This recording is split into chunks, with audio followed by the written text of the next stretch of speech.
This is KUGAN CASSIUS for IFL TV in association with MTK Global. Absolutely delighted to be joined by three of the finest trainers in the world. Ben Davison, Jamie Moore and Dave Caldwell. I'll start with you, Dave. How are you? I'm good, mate. I'm very good, thank you. How's yourself? Keeping well, Dave. Looking very comfortable there on your sofa. Absolutely. Jamie, do you like my T-shirt? Oh, mate, Nigel will be loving that. Mike sent it to me. Sent it to me in the post the other day. So. Yeah, it's a great one, that, mate. You keeping well? Sound, can't complain, mate. Back in the gym last couple of weeks, so yeah, happy days. And Ben the Hair Davison, you good? All good, mate. You? All good, all good. So yeah, obviously, I'm assuming you are all kind of back in the gym to some sort of capacity. Jamie, I'll start with you. How's that been? Yeah, so we're back in from last Monday. Obviously, it was difficult with everyone being sort of spread around the country with all the lads from my gym. So Jack Catterall and Akib was the first ones in, and then Frampton and Stephen Waugh turned up. They got the ferry over and jumped in the car and got the ferry over. So Marty, Murray, Rocky, they live local, and then Chantel's just sent me a message. She'll be back in tomorrow. So yeah, part of the gang's back together. Not them all, but part of them. And Dave, yourself? Yeah, we've I'm a bit like Jing. I've got them from everywhere. There's Jordan down in Peterborough, Hopi from Leeds. So they're now back in the gym, both together. Social distancing, of course. But it's been good. Do you know what? Lockdown's been fine. It's been fine for me personally. We've done a lot of FaceTime sessions and things like that. I spoke to Jamie earlier on about little things that I'd picked up with looking at things on a camera from an outside. But now, we can get his hands back dirty and get back to work properly now. It's good. I feel so much better about it now. Same to you, Ben? Yeah, obviously Billy Joe's only a few miles away from me, so been able to do a bit of him. But Josh is completely up the other side of the country, so we look like we've got two weeks before he'll be back in the gym with us. But yeah, ticking over. Has it been, or how frustrating? We know it's obviously been a frustrating period. You've all got fighters, and all those fighters want dates. So you're in the middle of trying to obviously sort that out, get everyone out at the same time. But at the moment, it's still kind of unclear. I know a couple of yous will have, Dave, you'll kind of roughly know when Jordan's going to be out, etc. But the not knowing part must be frustrating. Jamie? Yeah, I think the worst ones for me, for my situation, has got to be Carl and Jack Catterall. I think Carl being right on the verge of getting the fight over the line with Jamal Herring, being in that position where he'd be Ireland's first freeweight world champion, and it was such a big fight, and he was on the cusp of it all, getting passed through, and then obviously the rug got pulled from underneath him. So that was frustrating. And then because obviously the travel restrictions and stuff like that, they're both going to box different opponents first by the look of it, and then hopefully they'll box each other after that. But I mean, a real one, which is a tough one for me, is Jack Catterall. Jack Catterall has been mandatory for the world title for 18 months. And just only because of politics, it's not really anyone else's fault, but Ramirez was fighting Hooker first. Obviously, it was Hooker's mandatory first, then Ramirez won. Then Ramirez has got two mandatories, so he has to, whichever one got put forward first, had to take first, which was Pistol. So Jack's just been literally sat around waiting for his opportunity for 18 months. And then he was just on the verge of maybe doing an interim title fight in the meantime to keep him active and at a decent level so that he'd be ready for when he gets his opportunity. And then lockdown kicked in, so it's been such a frustrating period of time for him. And I've got to say, he's been so dedicated and disciplined throughout it all. You've hardly heard a peep out of him. So he's an ultimate professional, but it's so frustrating for him. And Ben, you had a dilemma a few months ago. I remember being in Glasgow with you, and everyone was throwing questions to you, where you're going to be May the 2nd and all this, and you know whether you were going to be in Scotland with the Taylor or Billy Joe, etc. But I mean, from that that has been a nightmare for you, especially with the Billy Joe situation and Canelo. Yeah, it has. But to be honest with you, look, for me, the more the it would have been a heartache for me if Billy Joe took it badly, like, you know, because he's been waiting for that fight for such a long time. But his outlook on it was, look, it's not something that anybody can control. Nobody's done nothing wrong. It's one of them things. You just got to take it on the chin. So for me, him taking it that way was a lot easier for me as a coach to go, okay, as long as he's okay, you know. But then with Josh, you know, it's a fresh relationship. So, you know, you're keen to work on things, you're seeing things, and you want to put things right and work on areas that you feel he needs to work on. So to have that time and not use it, be able to use it effectively and do things that you want to do is frustrating, but it's one of them things, isn't it? You got to be mature about it and take it on the chin. Everybody's in the same boat. Yeah, everyone is in the same boat, Dave, aren't they? Yeah, 100%. And that's the thing. I think that's, you know, we're all in similar sort of situations.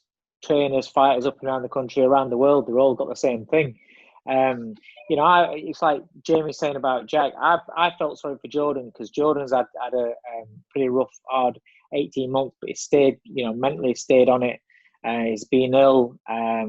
He's come back, and then he had a date March 28th, and we got to within 10 days of that date, and then obviously lockdown happened and everything got cancelled. So it was very frustrating for him. But I've got to say, you know, as we had a chat when we had his last session, and I said what I wanted him to do, and looking at the shape of him he's in, I put a picture on my Instagram yesterday.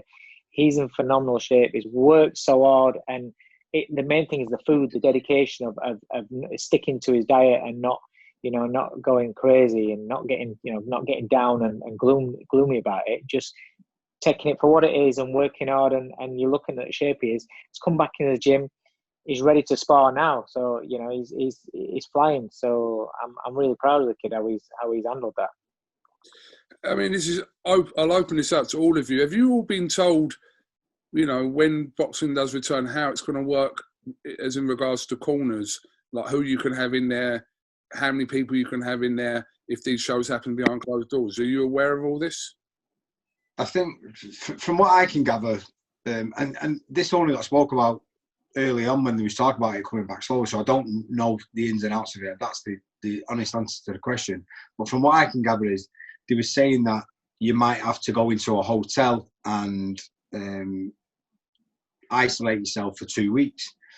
So depending on the stature of the fight, for me, that's fine, that's all well and good, but you've got to take into consideration, I've got 10 professional fighters, so and I'm lucky in the sense that I've got Nigel helping me out, which would fix a few problems what it would cause. But if I've got to go and isolate for 2 weeks in an hotel with, say, Carl, but I've got 9 other pro fighters in my gym, and I've got to leave them for 2 weeks because I've got to isolate. And then say, for argument's sake, one of those fighters or 2 of those fighters have got to fight the week after or a fortnight after Carl's.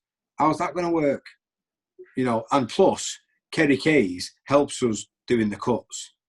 So, do you expect Kerry Kays to go and isolate himself for 2 weeks in an hotel?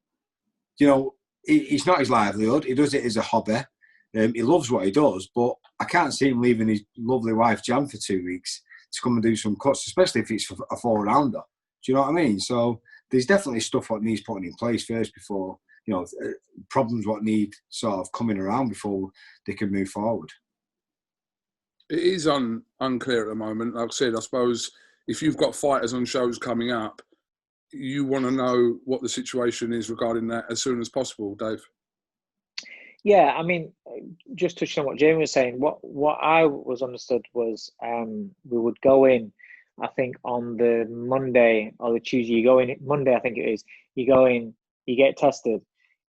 If then you go and wait somewhere else, so it's off camp, it's off fight camp. So you'll go in, get tested, go to another location, stay there, get your test results. If your test is clear, then you go into fight camp, and then you do not leave fight camp for the rest of that week. So it's fight week that you're in fight camp for. Obviously, if you fail the test, then you're off. Ta-ta. But if you're in, once you get in fight camp, for what I was understanding was it would be that week. Originally, again, I don't know if it's changed, but I thought we're gonna, we're just to get this going for numbers, depending on how much they're going to allow, how many people are going to allow in the place. It may be a case of where, you've got a coach, an assistant, and a cutman. That may be it. Whereas normally we can have 4 people in the corner. I can't see us having 4 people in the corner. But it's like what Jamie says there. If we employ a cutman to come in, then we can't expect them to isolate, even if it's a week. It's like Jay said, you can't expect a cutman to come and isolate for a week. So maybe that's going to be a little bit of an issue. Where some of us can do cuts. I've worked as a cutman for other trainers before. So for me, it's not a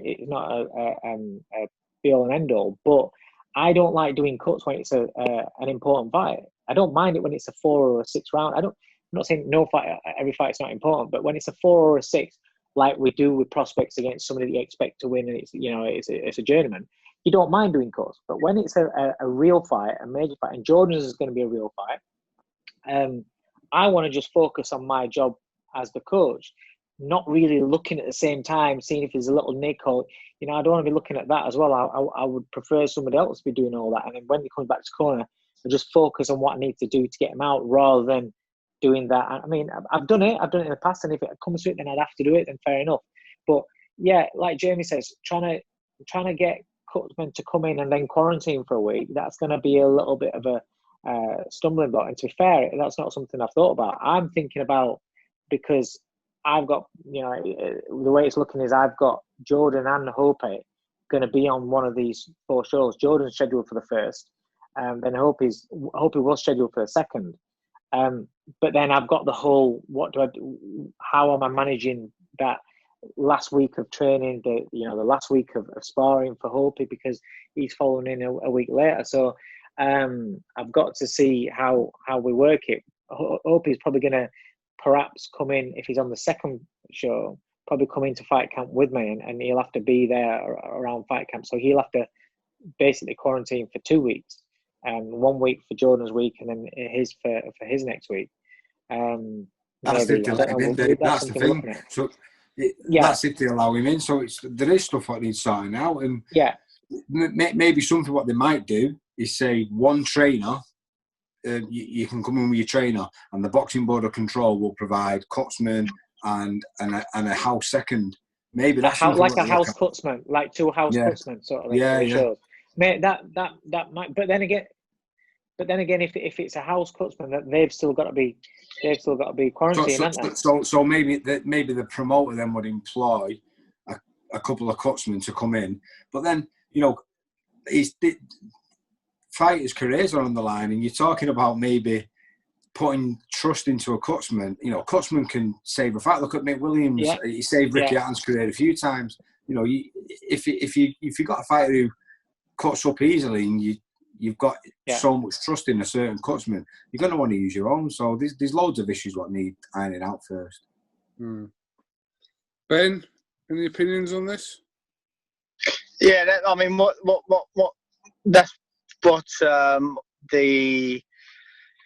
what I was thinking, that the promoters will have a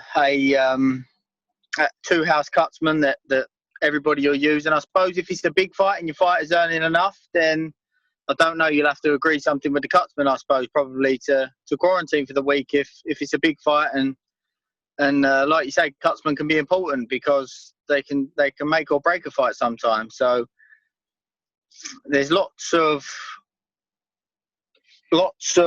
probabilities and variables, but for me it's a bit different, because Billy Joe and Josh are not going to get a day. You're boxing in 5 weeks, you're boxing in 6 weeks, and I think things are changing every month, aren't they? And so when I know that there's a date, then we can have a look at things. But things are changing all the time. So I think as it gets closer to the fight, then you'll have to assess the situation a little bit more.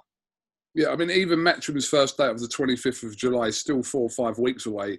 And we don't know what the situation is going to be there. It could have eased off. It may have not. We don't know. So a lot could change in that 5 weeks as in regards to how these events are going to be run. Yeah, there's a lot of variables. Things are changing all the time, aren't they? So we'll have to sit tight and wait and see.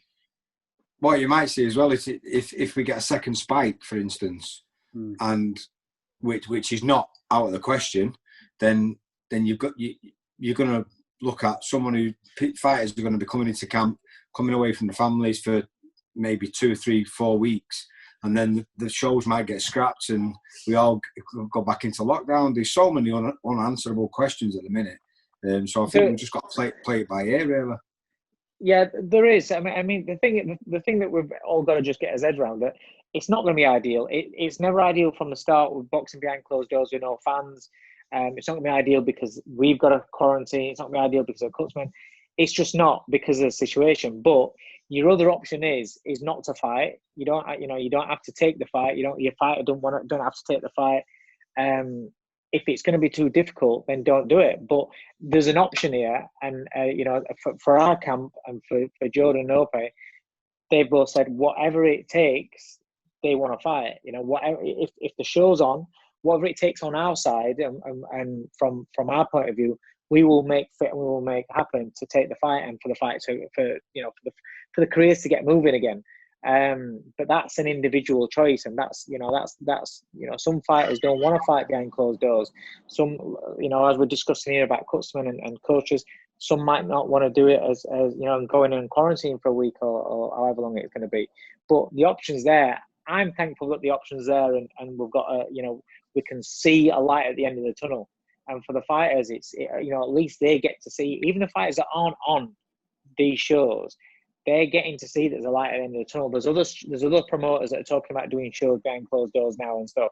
So there is movement. There is a little bit of hope, because if it doesn't happen, then everybody's going to take a dip. Even the most dedicated of fighters, even the most dedicated and positive of coaches, they're going to have a mental dip massively if the plans that are being put in place, if they don't happen. Okay. Well, do you know what? There's an important point. There's an important thing here as well, that we're all lucky enough to work and have worked with big fighters, but young prospects that are coming through, I think my opinion is that if you're a young fighter with potential and you want to take this sport seriously, you have to do it full time. These kids that are doing it full time, they're not earning the money to be able to take these long breaks, but they're with coaches that potentially can afford to take time and don't have to take a fight. So, with what Jamie said there, these kids might prepare, invest in themselves, go for a training camp, and then a fight doesn't happen. Or, the kids might not have the luxury of if they get offered a fight, they might have to take it, So it is a difficult one, and you have to respect that there's young fighters out there that, they make sacrifices and financial sacrifices to be able to box full time. And then with what's happened, it can be have a huge impact on their life and their financial situation, because not everybody and not every fighter, probably 10% of fighters are able to take a year off if that was the case, So it's a difficult one for young prospects coming through, and you have to respect that, any young fighter that is willing to put himself full time and sacrifice going to work and not earning a wage that he might be able to do outside of boxing, to commit to his boxing and then have this happen. If a fight comes up, some fighters will be in a position where they have to take it. I don't even think it's as much as 10% that can't afford to fight. I think there's probably a handful of fighters in the world that can, or especially in this country, that can do that, afford to do that. But the rest of the fighters can't really afford to take out that amount of time without having something coming in. And I think that's what I think we're going to get. Go on, man. I was just going to say something that's very rarely for all the fighters that make these sacrifices and you know, go through stages in their life where they financially sacrifice to end up getting there. There's a few that do, but how many make that same sacrifice, put the same work in and don't make it? It's a tough sport at the best of times. So this would have hit, you know, a lot of fighters outside of the big names very, very hard. Very hard. How many fighters as well would have lost sponsorship deals in this last 3 months? How How many many companies would have lost? Yeah, exactly? How many companies have gone under? How many, you know? So there's only a handful of companies what have actually flourished because of this pandemic, and the businesses have gone. The profits have gone up rather than down. The vast majority of them are struggling, and probably a lot of them won't ever open again. So, and I know personally a lot of people who sponsor some of the guys who train at my gym. I know them personally, and I know that they do it a lot of the time out of the goodness of heart. They don't have to do it, you know, and they might not be as wealthy as maybe they come across and they think they, you know, in the past, but they've just got that money where they want to try and help somebody else, and it's like sort of paying it forward and lifting somebody else up to push them forward, and hopefully in turn you get it back in other ways. So it's a horrible thought to be in that position. When I first retired, I was skint, and you know, when you think about, if I was around fighting as a fighter now, I would have financially been better off because there's a lot more money around now. But when I retired, I had no money. I was skint. I retired skint. So I was working on building sites, or helping my dad roofing, doing personal training in the gym where I am with Steve Wood now. So you think if I was fighting and under normal circumstances, I've retired, I could go out now. You can't fight. You can go out now. You can do a bit of labouring. You can't even do that. I couldn't go and do personal training now, or go and labour on the roof. So the fighters who can't earn money now, they can't claim any furlough money because they don't earn enough money to do that from the government. They can't go out and labour or do anything to earn any money. God knows what they're going to be doing. It's a horrible thought. I mean, I'm not just talking about fighters. I'm talking about everyone. Anyone who's in that position where they can't earn any money and actually physically incapable, they're not allowed to go out there even if they want to and try and earn money. Just a horrible, horrible thought. It's a crazy times. Absolutely. Okay, just kind of moving on from that then. I think if a lot of fighters end up fighting once this year, they've probably had a result. I think for our kind of top level fighters who are accustomed to fighting twice a year, sometimes maybe 3 times a year, but mainly twice a year, I think if those fighters fight once between now and Christmas, I think that they've had a result. Let me just kind of switch attention to heavyweights. Eddie Hearn the other day suggested that he doesn't believe that Deontay Wilder, after his surgery, will be ready to fight this year. What do you guys think of that? Do you think he will be ready to fight this year? I mean, we don't know the ins and outs of his surgery and what his situation is, but Eddie Hearn stated the other day that he doesn't believe that Wilder will be ready to fight this year. Dave, what do you think about that? It's hard to say when you're not around them and you don't see what the rehab's like, you don't see how the surgery went. You only know what they're saying, and a lot of times it's smoke and mirrors. A lot of times they'll say, "Oh yeah, I'll be ready to fight," when they actually know that they're not, but they're just lengthening out the process a little bit. It's difficult to say. I mean, what are we with June? I mean, I suppose he could be in a position to fight at the end of the year. It could be, but I still, if I was Wilder and if I was Wilder's team, I wouldn't go straight into that fight anyway. Especially if he's coming off a surgery and then going to train, or is that his built-in excuse if he gets beat again? Maybe they'll use that. Maybe they will actually put and think, well, this is he's not really got much chance of winning the fight. Maybe if we go into this fight, he gets beat, we can kind of blame the injury, and then his career can carry on moving forward and come back again a different avenue. Maybe it's that. Ben, do you think Wilder will be ready this year? What, I can't remember what, a torn bicep, wasn't it? Was it? Is that what the injury was? A bicep injury? Yeah, I mean, when was the fight? He had surgery probably mid-March latest. Mid-March, April, May, June. Well, listen, he should be ready to fight by the end of the year, shouldn't he? Really, if he wanted to. I mean, he's a top heavyweight. He's earned plenty of money. He should have a good team for good quality rehab. He should be able to fight by the end of the year if that's what he wanted to do. But maybe Eddie knows something we don't know. I don't know. I think it all depends on what he does in between that time. So you're talking about someone who's got paid about 40 million quid in his last fight. So is it, is he doing it for the money or is he doing it for the hunger? Does he really want to reverse that loss? Depends what he's doing it for. Because I've personally in my career come back from shoulder surgery. It took at least 7 or 8 months before I was anywhere near properly ready to fight again. So that's about what he'll have to the end of the year as well, though, isn't it? Exactly. Now, and that's me working every day trying to rehabilitate myself and build into it. So if he's sat on his ass and he's not really bothered and he thinks, well, I'll give myself 12 weeks to get fit, then he won't be anywhere near where he would ever need to be to beat Tyson Fury. Well, when Tony was boxing Hay, he tore his bicep, didn't he? How long did that get pushed back for? From December to hang on. We ended up fighting. March, was it? It was March, wasn't it? I think.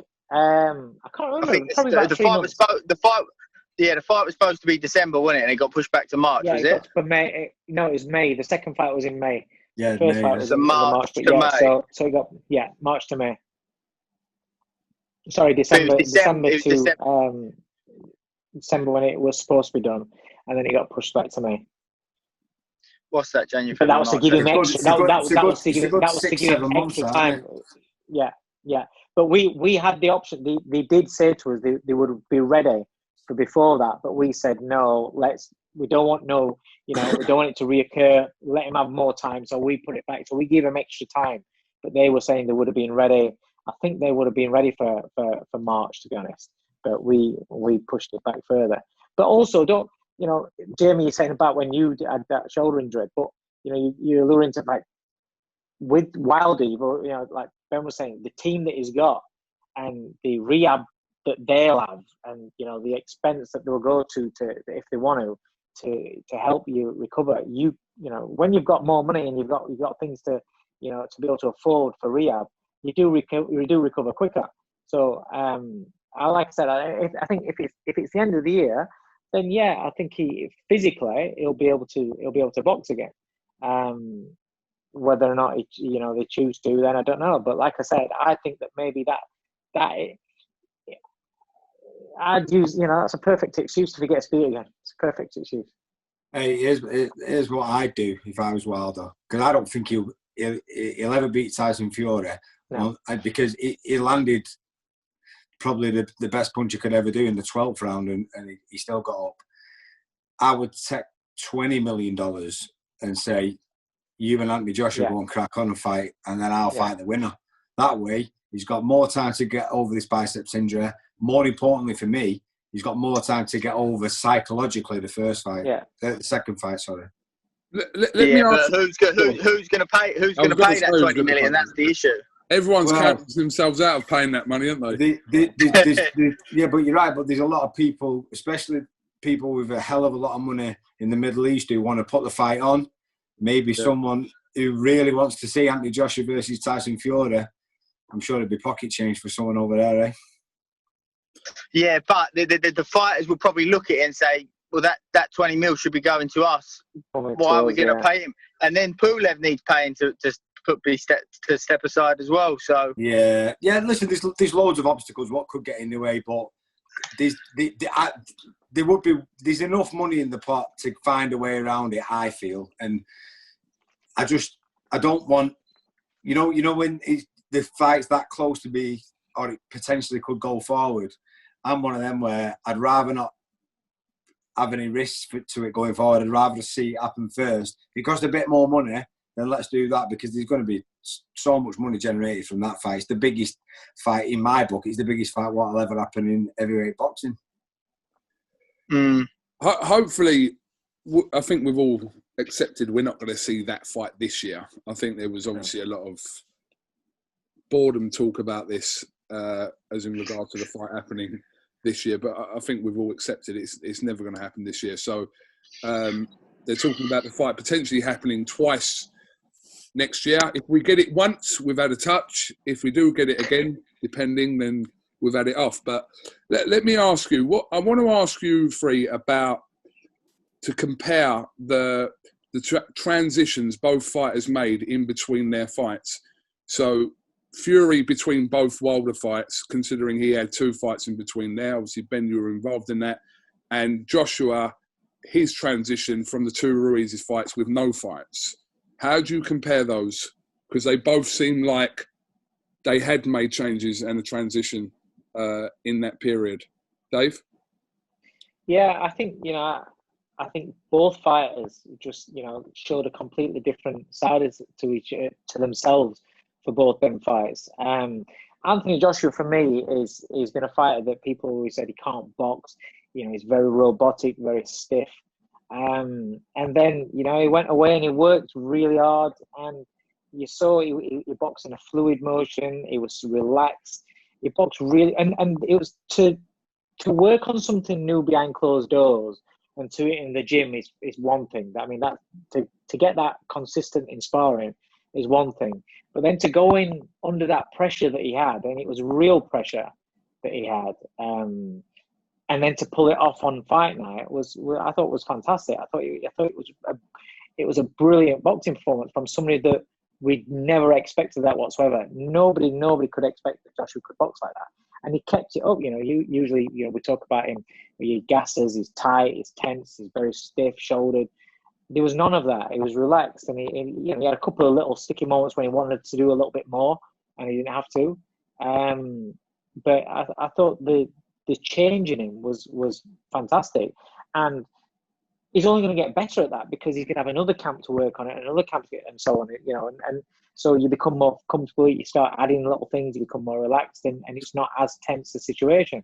And for Tyson as well, for me, I was very worried when he was talking about him, looking for the knockout or going, going out there to knock Wilder out. I was very worried about it, and for me, I not just because he's here, but I felt that Ben knew Tyson's style. He knew what he was good at. He knew how to get him to control the range and how to use that awkwardness really effectively and in his style.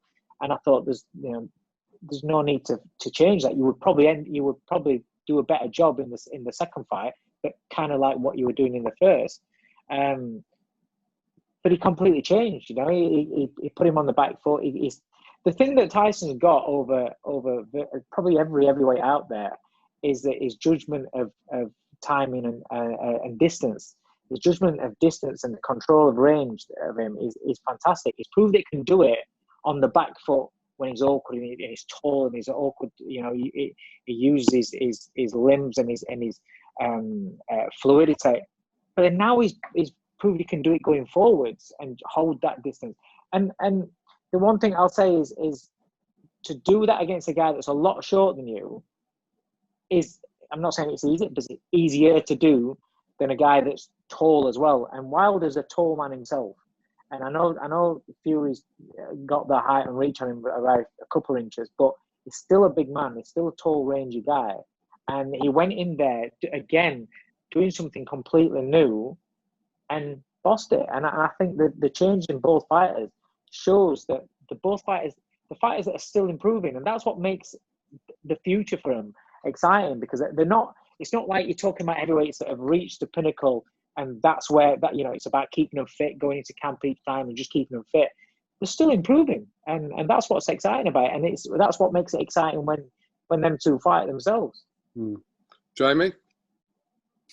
Yeah.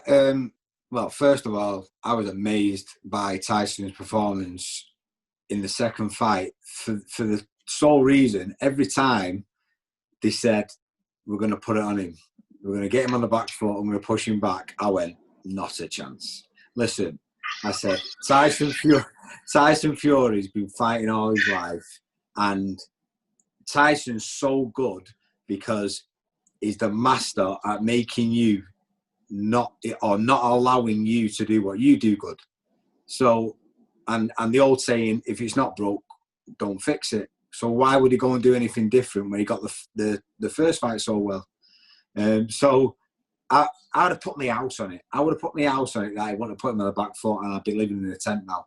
And it was fantastic, and it just, the only person who I would have ever said would have given Fury problems was someone similar to him, and now I don't see that being a problem. But everyone keeps saying, Wilder punches harder than Joshua, and I don't see how Joshua or a lot of people are saying this to me. I don't see how Joshua has a chance of beating Tyson.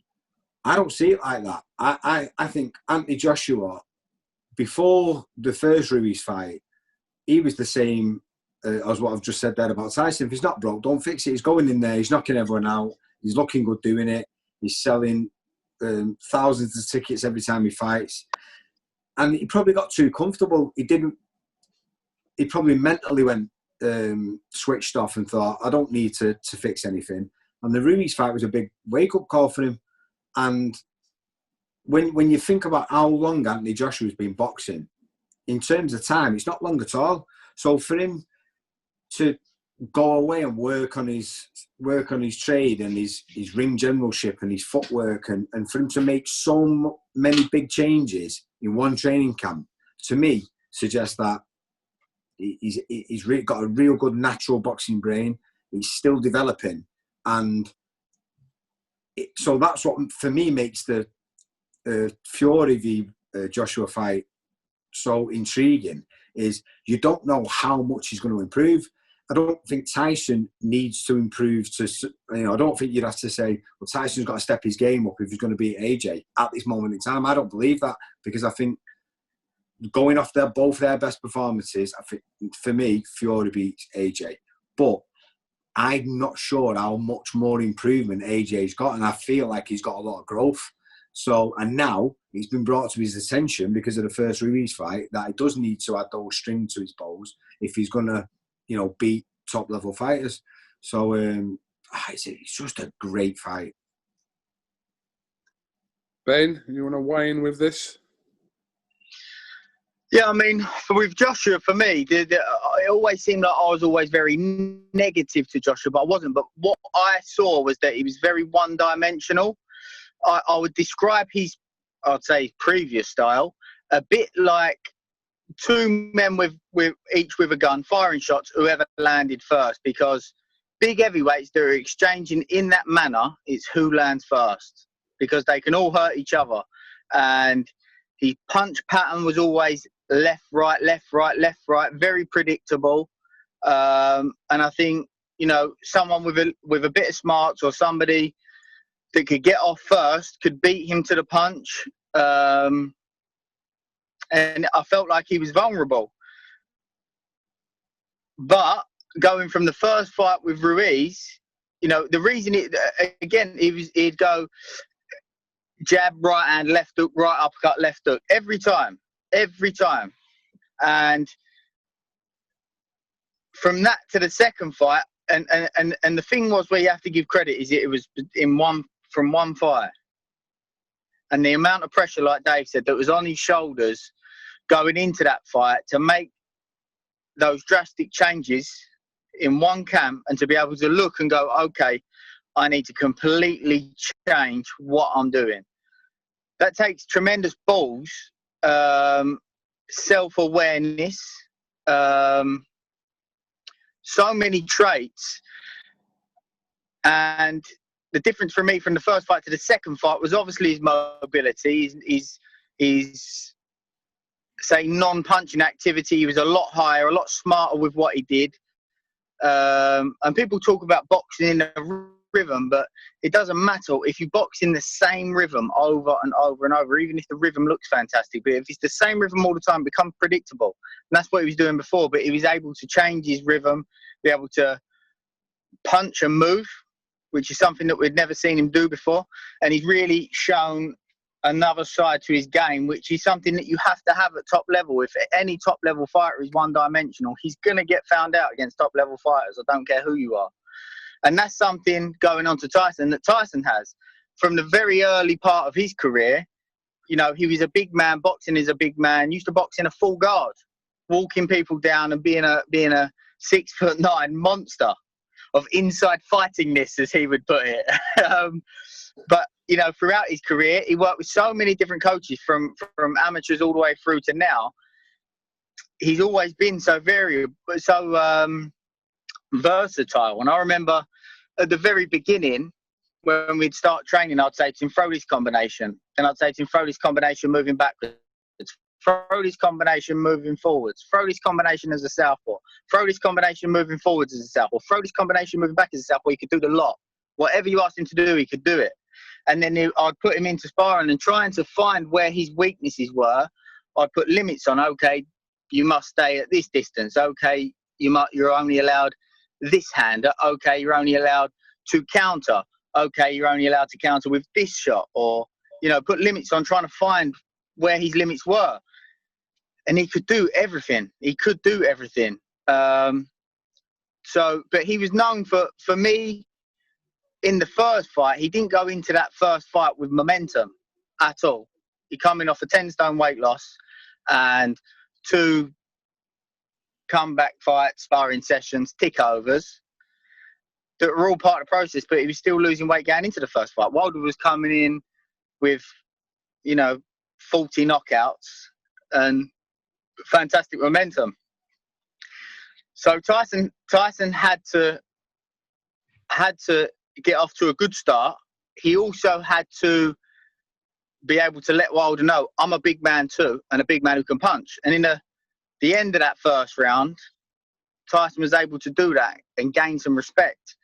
But a huge part of that first fight game plan was obviously, in all truth, I didn't know how he was going to do the rounds. He hadn't boxed at that level for 12 rounds for years, since Klitschko, for 3 years, 3.5 years. So a lot of it was down to round management, when to work, when not to work, being wary and economical of what was in the tank.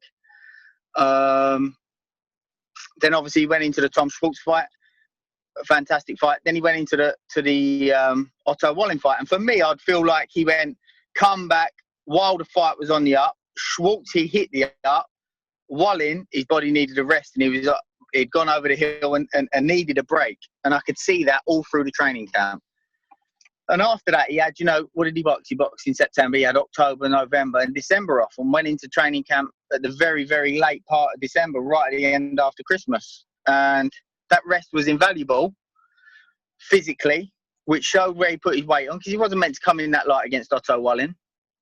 But, you know, his mental strength is phenomenal. And I saw that fight week for the first fight, and I knew that was the difference between the two of them. And I knew that, obviously, like what Jamie said, what happened in the 12th round of that first fight was going to have an impact on Wilder. And I went over to Vegas to watch Wilder versus Ortiz. And I remember Wilder saying after the first fight, he called it, I was overshooting my shots. So I knew that rather than look at why did my shots not land, what was Tyson doing to prevent my shots from landing, he looked at, it was because I was overshooting my shots. And not actually looking and assessing the situation and why. So I knew that he was going to try to be a little bit more patient and take his time and almost try to lull Tyson into a shot. And I got some texts on my phone after the Ortiz fight where Tyson texted me. I can't remember exactly the wording, but basically saying I'm going to put it on him from round one. He's going to try and take his time, and I want to put it on him from round one. And basically, if he's looking to start slow, I'm going to start fast. And I said to him, I believe that could work. I always look at Deontay Wilder's stylistically similar to a Thomas Hearns. And when I looked at the first fight, I looked at Leonard and Hearns. When I looked at, from what Tyson was saying and what he wanted to do, and I understood Wilder wanted to slow the pace down, so he wanted to pick the pace up, we started talking about Hagler Hearns. And it's a risky game to do that with Deontay Wilder. And then obviously we'd parted ways, but I knew that was what he's going to do, and I knew that would work at the beginning. My worry was, obviously, as you guys will know, that if you're looking to punch harder, you're going to look to punch right through the target, and it's going to take a little bit more longer to get from A to B and from B back to A than it would do if you're not looking to, punch right through the target and load your shots up. And it leaves you vulnerable. So like Dave said, your timing's got to be spot on. And his timing is impeccable. From his first bar back, from 3 years out, his timing was impeccable. And obviously, to be that little bit fresher where he was able then to dictate the pace. He was able to set a higher pace than what Wilder was able to keep up with, because his engine's phenomenal as well. And, things that Andy and Sugar worked on in terms of his punching, his style, his jab was phenomenally on point with his timing. He punched through the target with it. He was assertive with it. His ring positioning, which is something that not many people talk about, he walked Wilder around that ring. He dictated where Wilder went. And by the way that he did it, he prevented Wilder from loading up on his right hand. He never let Wilder sit on that back leg to push through for his right hand, because Tyson dictated where the fight was taking place by being assertive and being aggressive. The only worry for me with Kronk style, that sort of, because it's a system, isn't it? You know what you're going to get with the Kronk style, was they're always known for staying tall. And as a tall man, people will say, oh, tall man, stay tall. But like Dave said, with Wilder's the same height as you. You're no longer the tall man. Effectively, you're the same height. So the worry for me was Tyson stepping back and staying tall, because Wilder punches 6 foot past the target. So you try to stay tall, eventually it's going to clip you.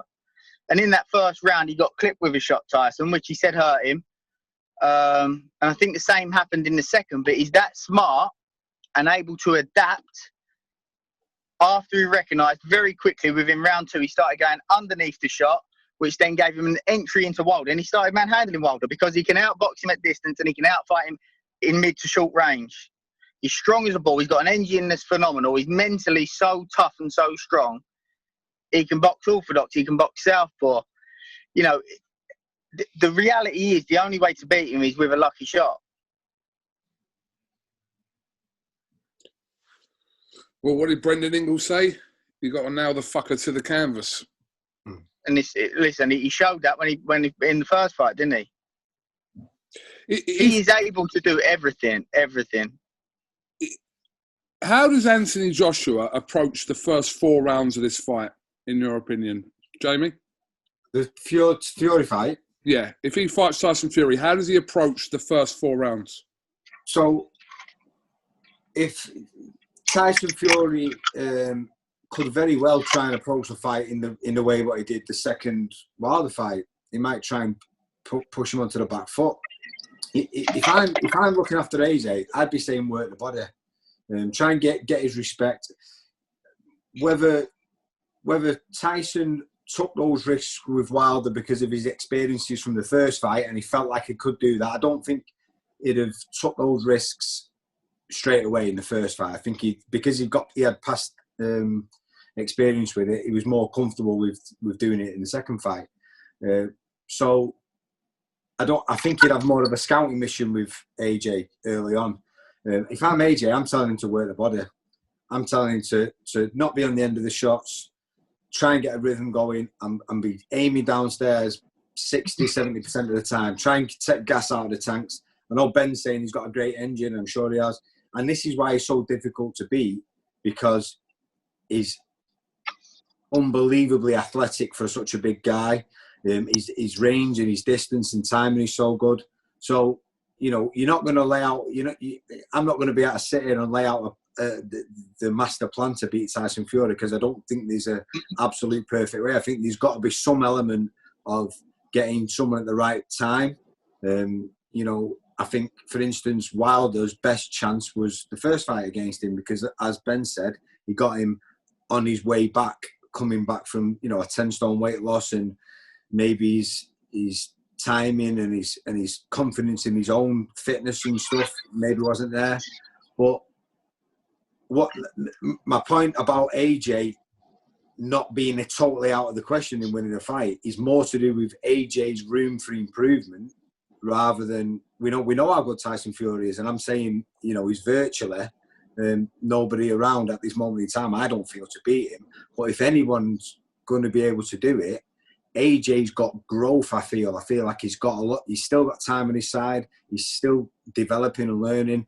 And what gives me a little bit of an idea what he might be able to do it is the amount of growth he did in that one training camp. It was a phenomenal difference. I think the big thing was he didn't get greedy. What led him into a lot of problems in the first fight was he got too greedy. As soon as he had success, he jumped on it. And in the past, it had worked against lesser fighters. And then as soon as the counter shot started to come, he didn't really know what to do. It happened once to him in the second fight. He got a little bit greedy around the middle of the fight, the 6th or 7th, I think it was. He got buzzed up a little bit. It was his alarm bell started going, and he thought, don't go away from the game plan, stick to it. So, like I say, it's at that level, and at the amount of ability Tyson Fury has got, you're talking fine distances, but AJ's developing. That's why it's an exciting fight. Dave, does Joshua adapt a cautious opening to the fight with Fury, in your opinion? So my problem with this for Joshua is that I actually think that Fury's not going to allow him to make a decision on how he's going to approach the fight.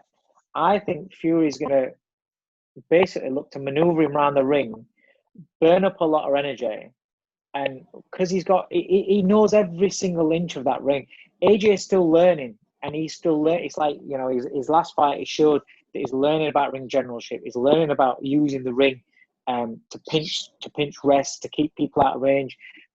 The problem is I don't believe that AJ can box like that against Tyson Fury.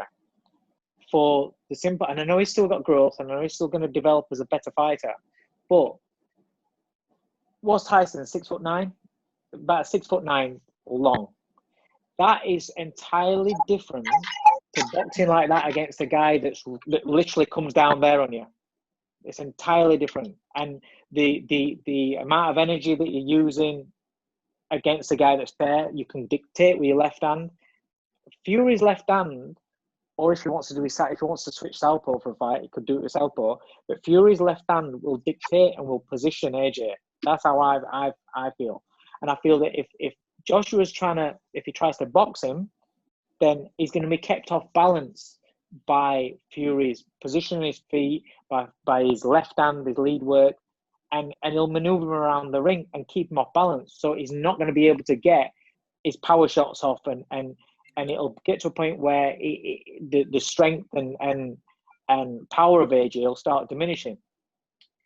I think Joshua's best opportunity is to try and turn it into a fight. Just go for a fight, and he needs to, so the thing is, he needs to improve on how he closes the range down, on how his feet work going forward, and his head and his body's position on his way in to get into range to fire. Because again, he's not really fought anybody that's like Tyson Fury, in that if you do start trying to charge him, and Fury's mind is, I'm going to push you back, and you start trying to charge him, Fury knows how to grab hold of you. If you get into that range, he'll know how to pull on you, lean on you, and drain you.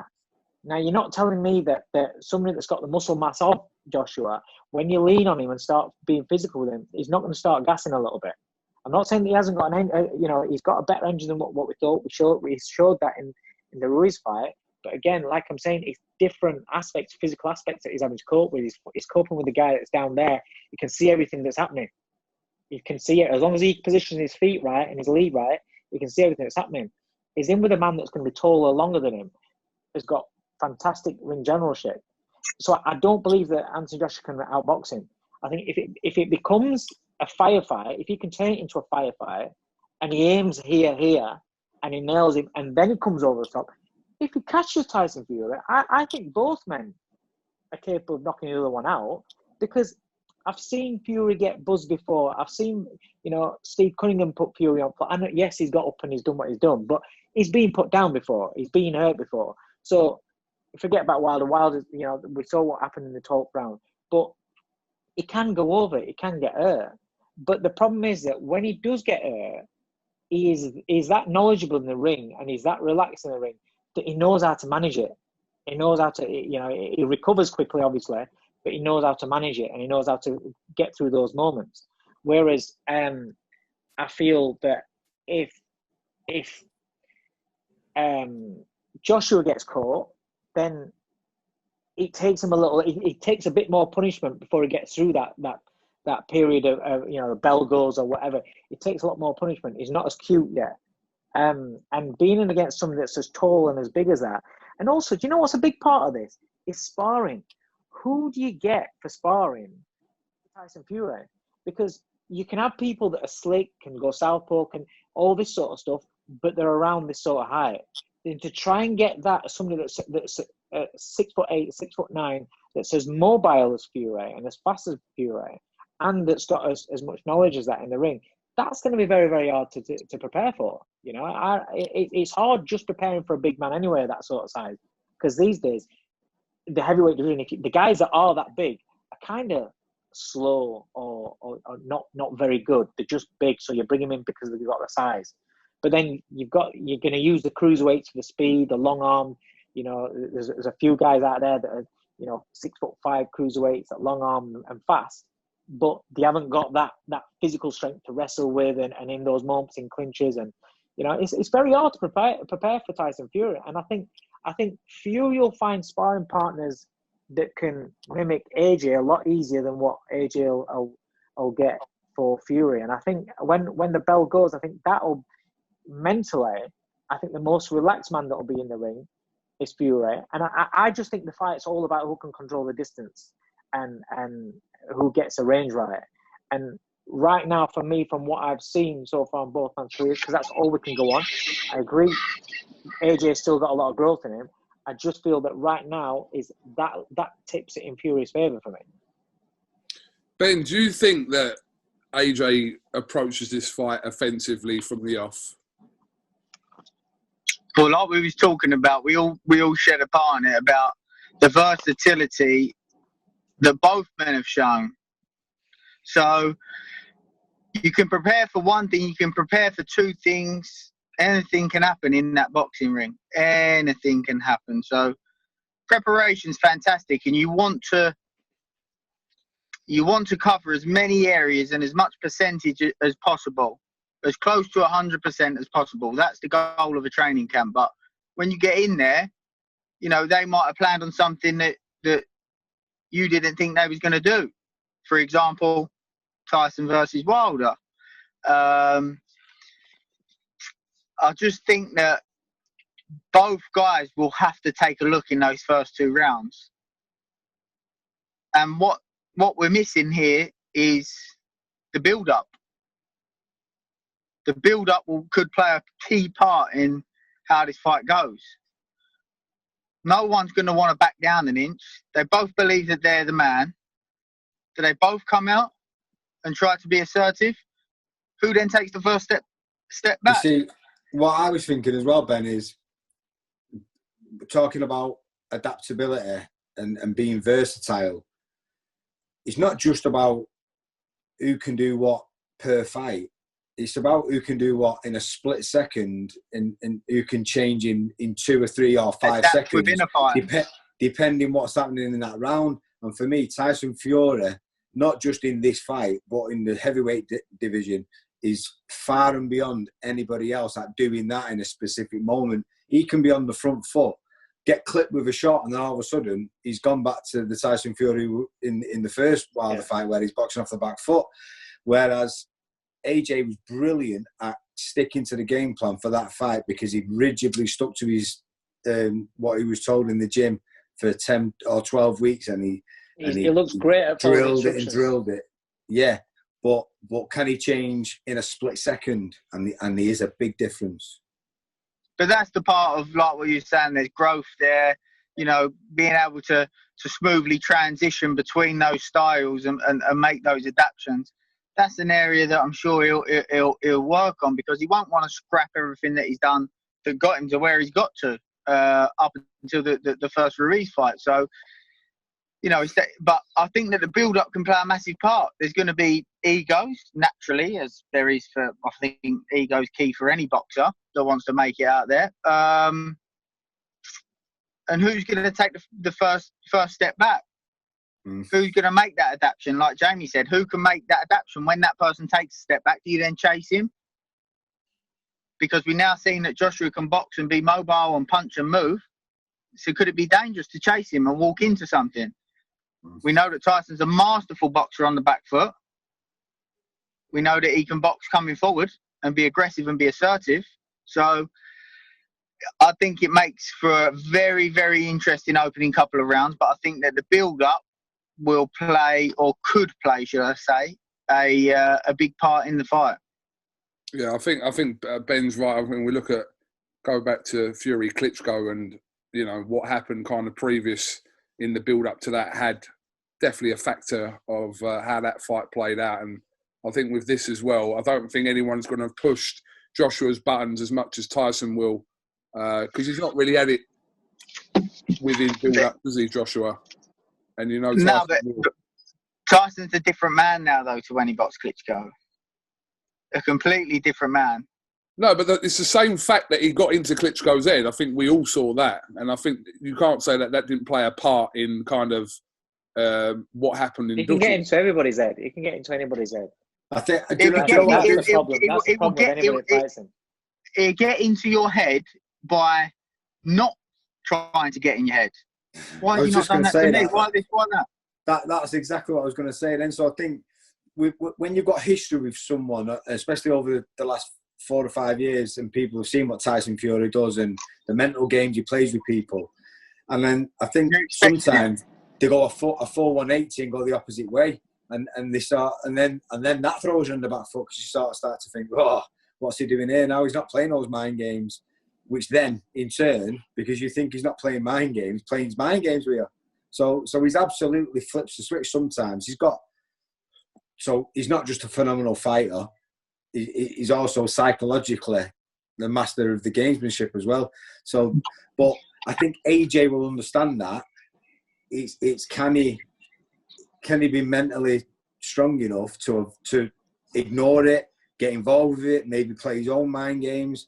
This is why we should just get the fight on. So this is why it should definitely cost $20 million to pay for sidestep money, and let's get the fight on.